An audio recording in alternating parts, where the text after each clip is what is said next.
Hi, my name is Gabrielle Shrier, and I'm here today on behalf of Balanced Body. I am a physical therapist. I'm with Core Conditioning, and we have 2 locations in Southern California. We offer physical therapy, Pilates, and gyrotonic. So today we're going to be doing an exercise for a pregnant client, but this is also excellent for any client with lumbopelvic instability. The reason we like it for a pregnant client is we're doing footwork, but we're going to be doing footwork in side lying. So for a pregnant client who is unable to lie supine for breathing reasons or after 24 weeks when they're no longer able to lie supine, this is a nice progression to be able to take them to footwork lying on their side.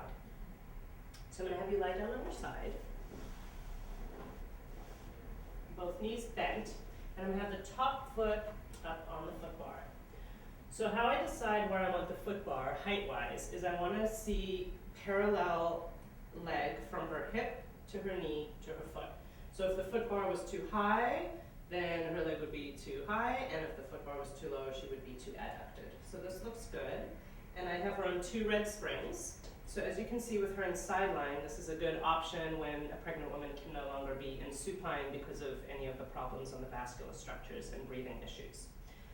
And it's excellent for lumbopelvic stability because now I can look at stability of her pelvis in side lying, which forces her to work in the frontal plane. So I'm going to have her draw her top hip longer than our hip. I want to make sure she's lifted through here, almost like I can drive a little car under her waist. And I want to make sure she's not either rolling forward or rolling back. So she's in good alignment, no ribs flaring, connected through here, good alignment through here.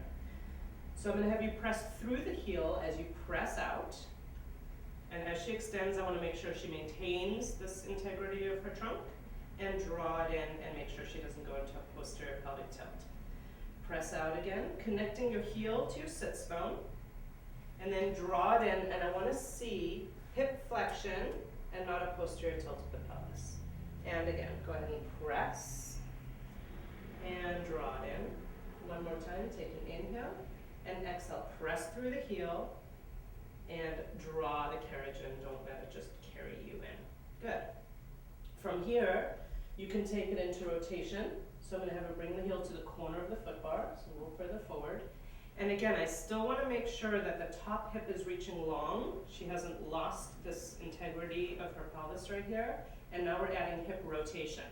So what's nice here is you're challenging the pelvic hip differentiation in the rotational plane. And I can also add a little bit of hip mobilization in this position. So go ahead and press out. And I want you to really try to rotate your femur further as you press out, and then draw the knee up to the ceiling as you come in. And again, press out and making sure she doesn't roll back. And then as she comes in, I can add a little more stretch and a little traction through her hip. And one more time, go ahead and press out and draw it in. Good. So that's an example of doing this on her right side. We would obviously then flip her around and do the left side as well.